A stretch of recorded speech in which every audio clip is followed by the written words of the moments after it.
आपका स्वागत है आपका अपने YouTube channel achievers online coaching में।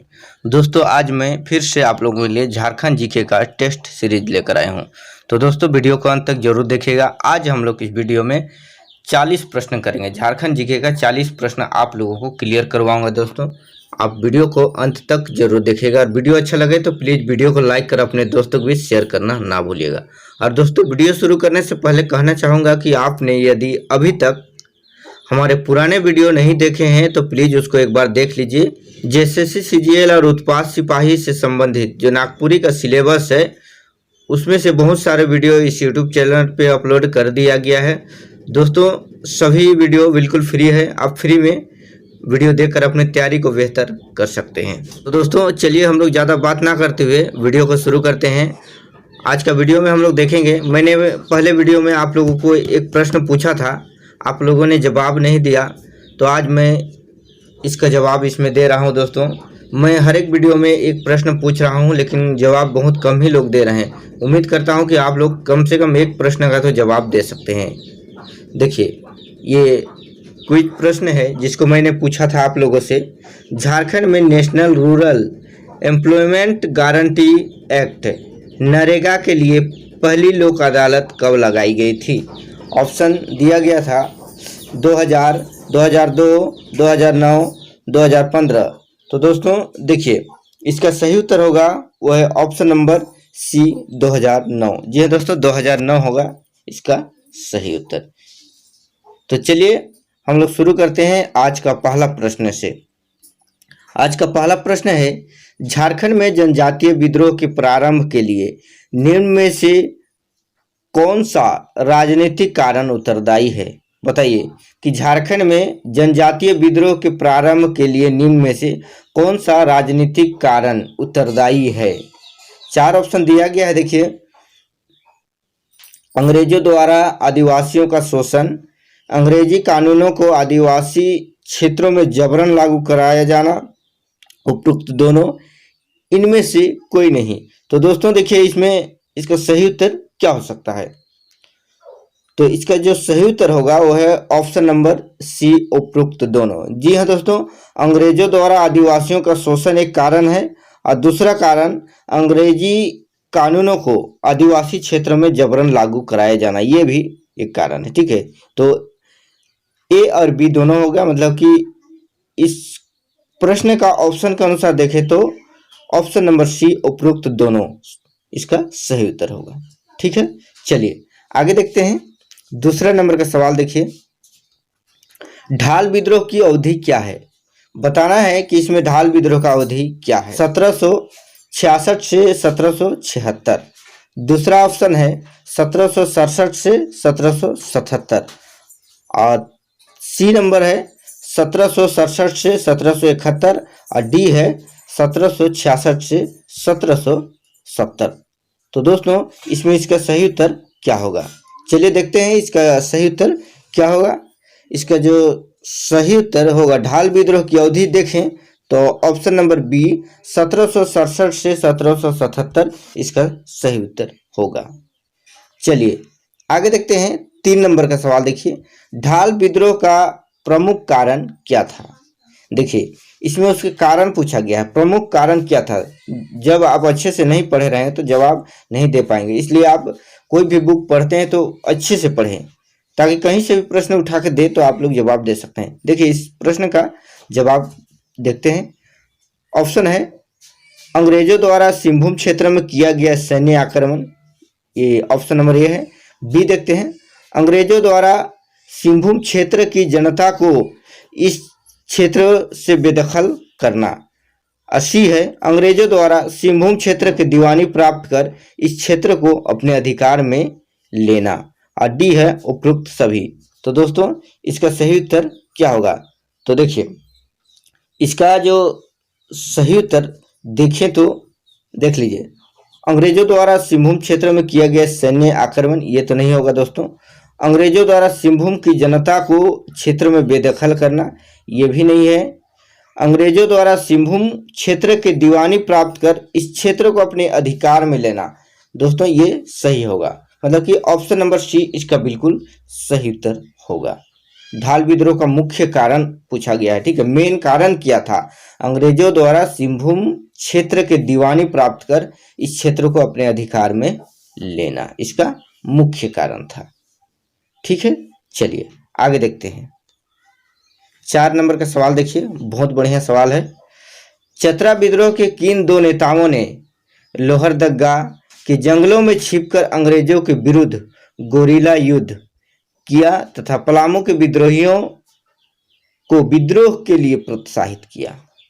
ऑप्शन है नीलांबर तथा पीतांबर, जयमंगल पांडे तथा नादिर अली खां, विश्वनाथ सहदेव तथा गणपत राय, शेख भिखारी तथा जयमंगल पांडे।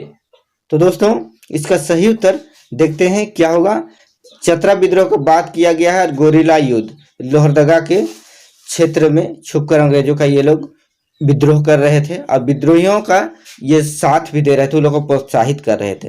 तो दोस्तों इसका जो सही उत्तर होगा वो है option number C, Vishwanath Sahdev तथा Ganpat Rai. Option number C इसका बिल्कुल सही उत्तर होगा। चलिए आगे देखते हैं। 5 नंबर का सवाल देखिए दोस्तों।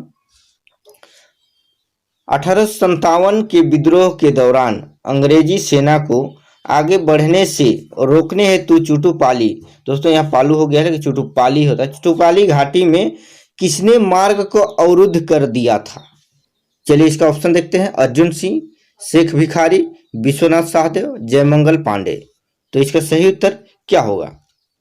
दोस्तों इसका सही उत्तर होगा option number B, Sheikh Bhikhari. जी हाँ दोस्तों, अंग्रेजी सेना को रोकने में इसका अहम भूमिका था। चलिए आगे देखते हैं। 6 नंबर का सवाल देखिए। 1917 ईस्वी में महात्मा गांधी के रांची आगमन का मुख्य प्रयोजन क्या था? ठीक है, बताइए कि 1917 ईस्वी में महात्मा गांधी के रांची आने का मुख्य प्रयोजन, मुख्य कारण क्या था? लोगों को जागरूक करना, आजादी हेतु निर्णायक लड़ाई की घोषणा करना, अंग्रेजी अधिकारी एडवर्ड गेट से मिलना, उपरोक्त सभी। तो दोस्तों इसका सही उत्तर क्या होगा? तो इसका सही कारण देखें तो ऑप्शन नंबर सी इसका सही उत्तर होगा, अंग्रेज अधिकारी एडवर्ड गेट से मिलना। दोस्तों उस समय एडवर्ड गेट जो थे वो बिहार उड़ीसा के तत्कालीन लेफ्टिनेंट गवर्नर थे। ठीक है, और इससे 4 जनवरी 1917 ईस्वी को महात्मा गांधी मिले थे। याद रखिएगा 4 जनवरी 1917 ईस्वी को, और 3 दिन उस समय इससे वार्ता हुआ था महात्मा गांधी का। किससे? एडवर्ड गेट से। ठीक है, चलिए आगे देखते हैं। 7 नंबर का सवाल देखिए। 1928 ईस्वी में Tata iron and steel workers की हड़ताल समाप्त कराने में निम्न में से किस नेता ने महत्वपूर्ण भूमिका अदा की? ठीक है, बताइए कि कौन से नेता का महत्वपूर्ण भूमिका था 1928 ईस्वी में Tata iron and steel workers की हड़ताल को समाप्त कराने में? ऑप्शन है महात्मा गांधी, जवाहरलाल नेहरू, अबुल कलाम आजाद, सुभाष चंद्र बोस। तो दोस्तों इस प्रश्न का सही जवाब होगा option number D, Subhash Chandra Bose. चलिए आगे देखते हैं। 8 नंबर का सवाल देखिए। टाटा वर्कर्स यूनियन की स्थापना कब की गई थी? क्वेश्चन बहुत ही अच्छा है। ऑप्शन देखते हैं। 1932 ईस्वी, 1934 ईस्वी, 1936 ईस्वी, 1938 ईस्वी। तो देखिए इसका सही उत्तर क्या हो सकता है। तो चलिए मैं बता देता हूं, इसका जो सही उत्तर होगा ऑप्शन नंबर डी, 1938 ईस्वी। अब देखिए 9 नंबर का सवाल। भारतीय राष्ट्रीय कांग्रेस का 53वां अधिवेशन, ठीक है, निम्न में से किस राज्य में आयोजित किया गया था? 53 नंबर का अधिवेशन कौन से राज्य में आयोजित हुआ था भारतीय राष्ट्रीय कांग्रेस का? ऑप्शन है कर्नाटक, झारखंड, उड़ीसा, बिहार। इसका सही उत्तर क्या हो सकता है? दोस्तों इसका जो सही उत्तर होगा ऑप्शन नंबर बी, झारखंड। आगे देखिए 10 नंबर का सवाल देखिए। आदिवासी महासभा का गठन किस वर्ष किया गया था? आदिवासी महासभा का गठन कब किया गया था ये बताना है। तो दोस्तों इसका ऑप्शन देखिए 1915, 1920, 1928, 1938। तो देखिए इसका जो सही उत्तर होगा वो है ऑप्शन नंबर डी 1938 ईस्वी। जी हाँ दोस्तों, ऑप्शन नंबर डी इसका बिल्कुल सही उत्तर होगा। आगे देखिए 11 नंबर का सवाल देखिए, सोनत संथाल समाज की स्थापना किस वर्ष की गई थी? सोनत संथाल समाज की स्थापना कब की गई थी ये बताना है। ऑप्शन है 1965 ईस्वी, 1967 ईस्वी, 1969 ईस्वी, 1970 ईस्वी। तो दोस्तों इसका सही उत्तर क्या होगा बताइए, और आप लोग अंत में हमें जरूर बताइएगा कि आपके कितने प्रश्न सही हो रहे हैं। ठीक है, आप नोट करते जाइए कॉपी में और हमें बताइएगा कितना प्रश्न आप लोग सही कर पाए। तो देखते हैं, इसका सही उत्तर होगा ऑप्शन नंबर डी 1970 ईस्वी। चलिए आगे देखते हैं 12 नंबर का सवाल देखिए, झारखंड राज्य गठन के समय देश के प्रधानमंत्री कौन थे? दोस्तों जब झारखंड राज्य का गठन हुआ उस समय हमारे देश का प्रधानमंत्री कौन थे ये पूछा जा रहा है। ऑप्शन है इंद्र कुमार गुजराल, मनमोहन सिंह, अटल बिहारी वाजपेयी, एच.जी. देवगौड़ा। तो दोस्तों इसका आंसर आप लोगों को पता होगा, और नहीं होगा तो मैं बता दे रहा हूं, इसका जो सही उत्तर होगा ऑप्शन नंबर सी अटल बिहारी वाजपेयी। चलिए आगे देखते हैं 13 नंबर का सवाल देखिए, झारखंड मुक्ति मोर्चा का गठन कब किया गया? ऑप्शन है 4 जनवरी 1973, 4 फरवरी 1973, 4 अप्रैल 1974, 4 मई 1980। तो इसमें बताइए कि झारखंड मुक्ति मोर्चा का गठन कब हुआ था? तो दोस्तों मैं बता दूं कि झारखंड मुक्ति मोर्चा का गठन हुआ था 4 फरवरी 1973 ईस्वी को। ठीक है, चलिए आगे देखते हैं 14 नंबर का सवाल देखिए, झारखंड में पहली बार किस वर्ष, दोस्तों यहाँ इस नहीं होगा, ठीक है, किस वर्ष राष्ट्रपति शासन लागू किया गया? ठीक है, कब मतलब पहली बार राष्ट्रपति शासन लगा था? ऑप्शन देखिए 2006, 2007, 2008, 2009। तो दोस्तों झारखंड में पहली बार 2009 को राष्ट्रपति शासन लगा था। ऑप्शन नंबर डी इसका बिल्कुल सही उत्तर होगा। चलिए आगे देखते हैं 15 नंबर का सवाल देखिए, संथाल जनजाति का संबंध है, इनमें से संथाल जनजाति का संबंध किसमें है? मतलब कौन सा ऑप्शन इसका सही उत्तर होगा? ऑप्शन है द्रविड़ समूह, प्रोटो ऑस्ट्रेलाइट समूह, मुंडारी समूह, इनमें से कोई नहीं। तो दोस्तों इसका सही उत्तर क्या होगा? देखिए आप कॉपी में नोट करते जाइएगा, आप सही हो रहा है नहीं हो रहा है और हमें बताइएगा। तो इसका जो सही उत्तर होगा ऑप्शन नंबर बी प्रोटो ऑस्ट्रेलाइट समूह। चलिए आगे देखते हैं 16 नंबर का सवाल देखिए, संथाली भाषा को किस वर्ष भारतीय संविधान की 8वीं अनुसूची में शामिल किया गया था? वर्ष बताइए। 2000, 2002, 2003, 2005। तो क्या होगा दोस्तों? इसका सही उत्तर होगा ऑप्शन नंबर सी 2003। चलिए आगे देखते हैं 17 नंबर का सवाल देखिए, संथाली भाषा को किस संविधान संशोधन द्वारा भारतीय संविधान की 8वीं अनुसूची में शामिल किया गया? ऑप्शन है 90, 91, 92, 93। तो दोस्तों इसका सही उत्तर होगा ऑप्शन नंबर सी। जी हाँ दोस्तों, ऑप्शन नंबर सी इसका बिल्कुल सही उत्तर होगा 17 नंबर प्रश्न का।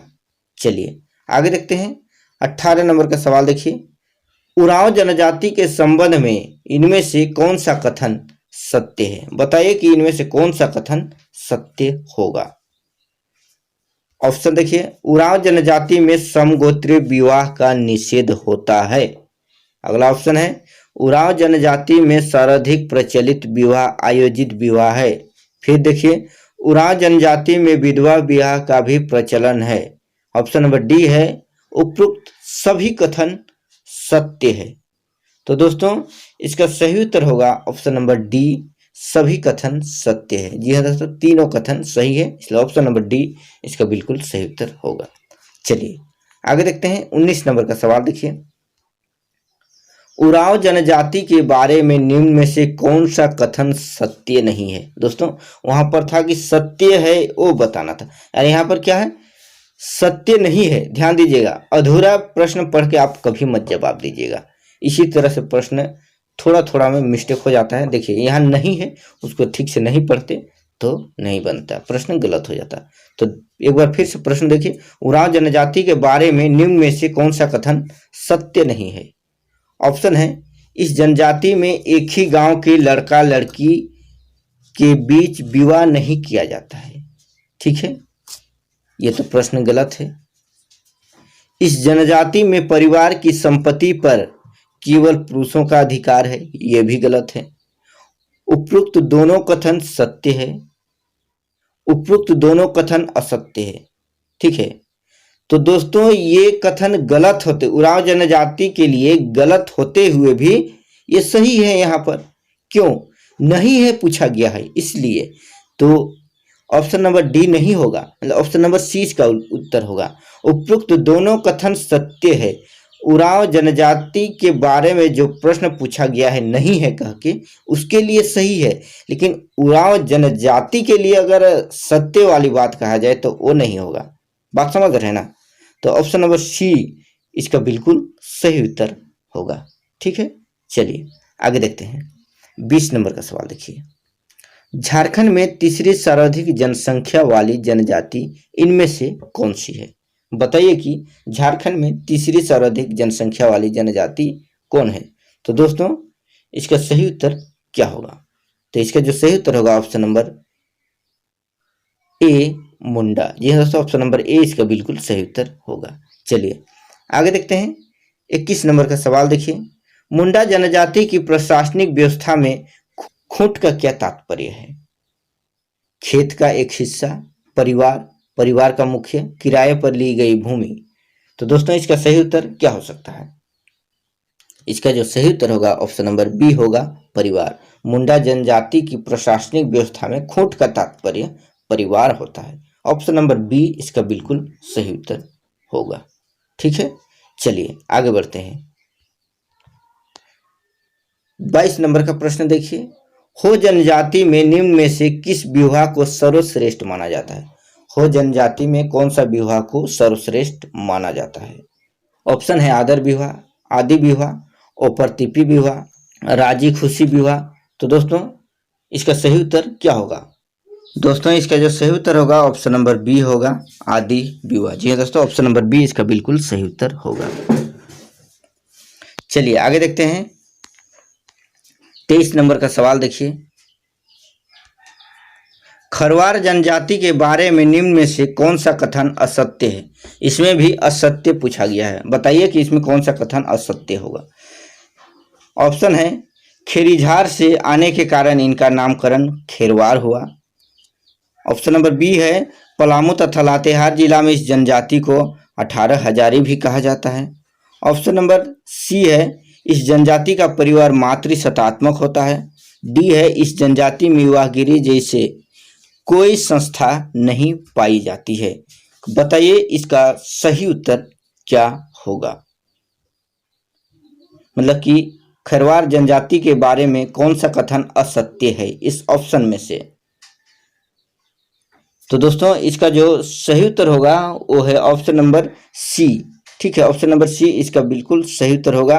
मतलब कि खरवार जनजाति के लिए ये कथन गलत होगा, मतलब कि मातृसत्तात्मक नहीं होता है। ठीक है, ऑप्शन नंबर सी इसका बिल्कुल सही उत्तर होगा। चलिए आगे देखते हैं।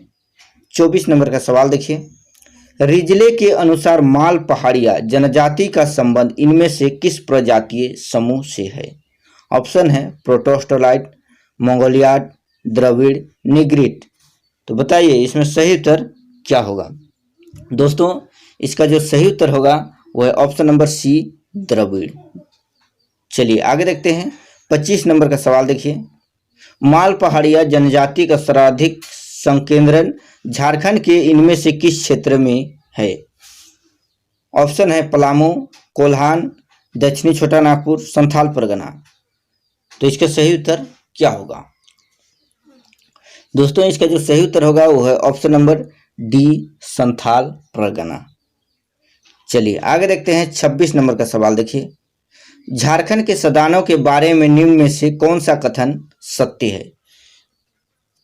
झारखंड के सदानों के बारे में निम्न में से कौन सा कथन सत्य होगा? सदानों का मुख्य पेशा कृषि है। सदानों का मुख्य भोजन चावल, मक्का, दलहन आदि है। प्रजातीय दृष्टि से सदान आर्य है। उपरोक्त सभी कथन सत्य है। बताइए इसमें सही क्या होगा। दोस्तों यहाँ पर आकार छूट गया है, तो इसका सही उत्तर क्या होगा। दोस्तों इसका जो सही उत्तर होगा ऑप्शन नंबर डी इसका बिल्कुल सही उत्तर होगा। सदानों का मुख्य पेशा कृषि है, बिल्कुल सही है। और सदानों का मुख्य भोजन चावल, मक्का, दलहन, ये भी सही है। प्रजातीय दृष्टि से सदान आर्य हैं, ये भी सही है। ऑप्शन नंबर डी इसका सही उत्तर होगा। ठीक है, चलिए आगे बढ़ते हैं, देखते हैं 27 नंबर का सवाल। देखिए, रामगढ़ स्थित मां छिन्नमस्तिका मंदिर के बारे में इनमें से कौन सा कथन सत्य है। ऑप्शन है, इस मंदिर में मां काली की धड़ से अलग सर वाली प्रतिमा प्रतिष्ठापित है। ऑप्शन नंबर बी है, छिन्नमस्तिका मंदिर में प्रतिष्ठापित मां काली का छिन्नमस्तक चंचलता का प्रतीक है। ऑप्शन नंबर सी है, यह भारत के 51 शक्तिपीठों में स्थापित है। ऑप्शन नंबर डी है, उपरोक्त सभी कथन सत्य है। तो दोस्तों इसमें इसका सही उत्तर क्या होगा, चलिए देखते हैं। इस कथन में मां काली की धड़ से अलग सर वाली प्रतिमा प्रतिष्ठापित है, सही बात है। उसके बाद दूसरा ऑप्शन देखिए, छिन्नमस्तिका मंदिर में प्रतिष्ठापित मां काली का छिन्नमस्तक चंचलता का प्रतीक है, यह भी सही है। यह भारत के प्रसिद्ध 91 शक्तिपीठों में स्थापित है, ये भी सही। तो ऑप्शन नंबर डी इसका बिल्कुल सही उत्तर होगा। चलिए आगे देखते हैं 28 नंबर का सवाल। देखिए, झारखंड का प्रसिद्ध भद्रकाली मंदिर राज्य के चतरा जिले में इनमें से किस स्थान पर अवस्थित है। बताया गया कि भद्रकाली मंदिर चतरा जिले में है, लेकिन उसके अंदर इनमें से कौन से स्थान पर है। ऑप्शन है इटखोरी, सिमरिया, हंटरगंज, प्रतापपुर। इसमें इसका सही उत्तर क्या होगा। दोस्तों इसमें इसका जो सही उत्तर होगा ऑप्शन नंबर ए सही उत्तर होगा, इटखोरी। चलिए आगे देखते हैं 29 नंबर का सवाल। देखिए, इनमें से किस लोकगीत का गायन वर्षा ऋतु के देवस्थानों में किया जाता है। दोस्तों लोकगीत से भी सवाल पूछा जाता है, ठीक है। नागपुरी में भी पूछा जाता है, इसमें भी पूछा जाता है, झारखंड जीके में भी पूछा जाता है। मैं तो नागपुरी में आप लोगों को बहुत ही अच्छे से पढ़ा दिया हूँ, आप लोग नहीं देखे हैं तो वीडियो को एक बार देख लीजिएगा। चलिए देखते हैं इसका सही उत्तर क्या होगा। झांझैन, उदासी, झूमर, ठेरधारा। तो बताइए इसका सही उत्तर क्या होगा। तो दोस्तों इसका सही उत्तर होगा ऑप्शन नंबर डी। जी हाँ दोस्तों, ऑप्शन नंबर डी इसका सही उत्तर होगा। चलिए आगे देखते हैं 30 नंबर का सवाल। देखिए, छौ नृत्य के संबंध में निम्नलिखित कथनों पर विचार करें। बताइए कि नीचे जो कथन दिया गया है उसमें कौन सा सही होगा। प्रश्न थोड़ा लंबा है दोस्तों, चलिए ऑप्शन देखते हैं। छौ नृत्य का प्रारंभ झारखंड की सरायकेला में हुआ तथा बाद में इसका विस्तार उड़ीसा तथा पश्चिम बंगाल में हुआ। बी नंबर देखिए, इस नृत्य के प्रदर्शन में गुरु की उपस्थिति अनिवार्य होती है। सी नंबर देखिए, इस नृत्य की 3 शैलियां प्रचलित है।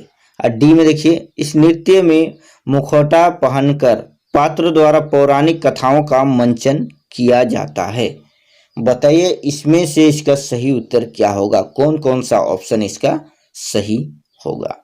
तो दोस्तों चलिए इसका सही उत्तर देखते हैं क्या होगा। छौ नृत्य का प्रारंभ झारखंड की सरायकेला में हुआ तथा बाद में इसका विस्तार उड़ीसा एवं पश्चिम बंगाल में हुआ, बिल्कुल सही है। आगे है, इस नृत्य के प्रदर्शन में गुरु की उपस्थिति अनिवार्य होती है, ये भी सही है। फिर इस नृत्य की 3 शैलियां प्रचलित है, ये भी सही है। और इस नृत्य में मुखौटा पहनकर पात्रों द्वारा पौराणिक कथाओं का मंचन किया जाता है, ये भी सही है। ऑप्शन नंबर डी इसका बिल्कुल सही उत्तर होगा। चलिए आगे देखते हैं 31 नंबर का सवाल। देखिए दोस्तों, डमकच नृत्य के बारे में इनमें से कौन सा कथन सत्य है। डमकच नृत्य के बारे में इनमें से कौन सा कथन सत्य होगा, ये बताना है। विवाह से पूर्व ही वर तथा कन्या के घर में रात्रि के समय आंगन में इस नृत्य का प्रदर्शन किया जाता है, ये सही बात है। ये सामान्यतः स्त्री प्रधान नृत्य है, ये भी सही है। इस नृत्य के दौरान परिवार के सदस्यों के साथ साथ पड़ोस की महिलाएं भी भागीदारी करती है, ये भी सही बात है। उपरोक्त सभी कथन सत्य है। जब ए बी सी तीनों सही है तो ऑप्शन नंबर डी बिल्कुल सही उत्तर होगा। उपरोक्त सभी कथन सत्य है। दमकच नृत्य के बारे में ये चारों कथन सही है। चलिए आगे देखते हैं। 32 नंबर का सवाल देखिए। झारखंड में प्रसिद्ध इनमें से किस लोकनाट्य का प्रदर्शन कुंवारी लड़कियों द्वारा श्रावण से कार्तिक माह के बीच किया जाता है? बताइए कि झारखंड में प्रसिद्ध लोकनाट्य का प्रदर्शन कुंवारी लड़कियों द्वारा श्रावण से कार्तिक माह के बीच किया जाता है। ये जो ऑप्शन में दिया गया है उस लोकनाट्य का प्रदर्शन, ऑप्शन है जट जटिन, समा चकेवा, दमकच, अंगनई। तो दोस्तों इसका सही उत्तर होगा option number A Jat Jatin. चलिए आगे देखिए। 33 नंबर का सवाल देखिए। सरहुल पर्व कब मनाया जाता है? दोस्तों आप लोग सोच रहे होंगे ये क्या सवाल पूछ दिए, लेकिन ऑप्शन देखिए अभी पता चल जाएगा। चैत्र माह के शुक्ल पक्ष की तृतीया को, श्रावण माह के कृष्ण पक्ष की तृतीया को, ज्येष्ठ माह के शुक्ल पक्ष की तृतीया को, कार्तिक माह के कृष्ण पक्ष की तृतीया को। कभी कभी प्रश्न एकदम सीधा होता है लेकिन ऑप्शन अलग टाइप से दे देता है, बहुत ही कठिन लगने लगता है।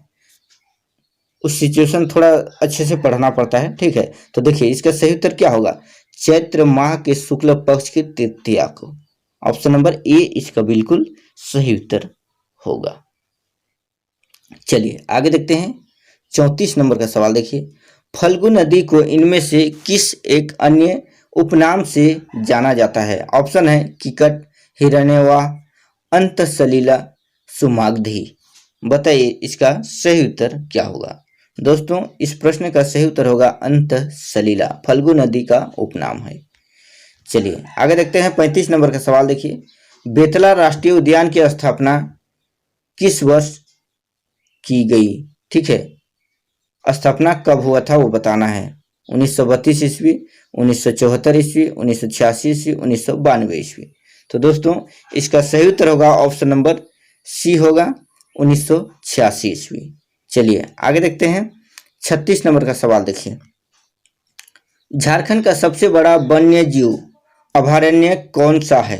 यहाँ पर छूट गया है दोस्तों, अभयारण्य, ठीक है। झारखंड का सबसे बड़ा वन्य जीव अभयारण्य कौन सा है ये बताना है। लवालोंग अभयारण्य, महुआडांड़ अभयारण्य, पलामू अभयारण्य, हजारीबाग अभयारण्य। तो दोस्तों इसमें से इसका सही उत्तर क्या होगा? इसका जो सही उत्तर होगा ऑप्शन नंबर सी होगा, पलामू अभयारण्य। चलिए आगे देखते हैं। 37 नंबर का सवाल देखिए। झारखंड का कौन सा वन्य जीव अभयारण्य विलुप्त प्राय भेड़िए प्रजाति के संरक्षण हेतु प्रसिद्ध है? ऑप्शन है महुआडांड़ अभयारण्य, पलामू अभयारण्य, दलमा अभयारण्य, तोपचाची अभयारण्य। तो विलुप्त प्राय भेड़िए प्रजाति के संरक्षण के लिए कौन सा अभयारण्य प्रसिद्ध है ये बताना है। तो दोस्तों इसका जो सही उत्तर होगा ऑप्शन नंबर बी होगा, पलामू अभयारण्य। चलिए आगे देखिए। 38 नंबर का सवाल देखिए। झारखंड में सिंचाई का इनमें से कौन सा सर्वाधिक प्रमुख साधन है? कुआं, तालाब, नहर, नलकूप। तो दोस्तों झारखंड में सिंचाई का सर्वाधिक प्रमुख साधन है कुआं। ऑप्शन नंबर ए इसका बिल्कुल सही उत्तर होगा। आगे देखिए 39 नंबर का सवाल दोस्तों। बोकारो स्टील संयंत्र की स्थापना किस देश के सहयोग से की गई थी? ऑप्शन है चेकोस्लोवाकिया, ब्रिटेन, जर्मनी, रूस। तो दोस्तों इसका सही उत्तर होगा सोवियत संघ, रूस। ऑप्शन नंबर डी इसका बिल्कुल सही उत्तर होगा। आगे देखिए 40 नंबर का सवाल देखिए। झारखंड राज्य की प्रथम अंतर्राष्ट्रीय महिला एथलीट का नाम क्या है? झारखंड राज्य की प्रथम अंतर्राष्ट्रीय महिला एथलीट का नाम बताइए। ऑप्शन है प्रेमलता अग्रवाल, आश्रिता लकड़ा, विजय नीलमणि खलखो, कोमालिका बारी। तो दोस्तों इस प्रश्न को मैं आप लोगों के लिए छोड़ता हूं, आप लोग इसका जवाब कमेंट बॉक्स में हमें जरूर बताइएगा। चलिए हम लोग आगे सवाल देखते हैं। 41 नंबर का सवाल देखिए। झारखंड में तांबा गलाने का सबसे बड़ा कारखाना क्या है? तांबा गलाने का सबसे बड़ा कारखाना बताना है। चाईबासा, घाटशिला, मोरी, पतरातू, ये कहाँ है बताइए। तो दोस्तों इसका सही उत्तर ऑप्शन नंबर बी होगा, घाटशिला। जी हाँ दोस्तों, ऑप्शन नंबर बी इसका बिल्कुल सही उत्तर होगा। तो दोस्तों आज की इस वीडियो में इतना ही। मैंने बहुत अच्छे प्रश्नों को आप लोगों के लिए सेलेक्ट करके लाया था। आप लोगों को वीडियो कैसा लगा कमेंट करके ज़रूर बताइएगा, और किस तरह से वीडियो चाहिए वो भी कमेंट करके हमें ज़रूर बताइएगा। तो वीडियो को अंत तक देखने के लिए आप लोग बहुत बहुत धन्यवाद। मिलते हैं नेक्स्ट वीडियो में, तब तक के लिए जय हिंद, जय झारखंड, जोहार।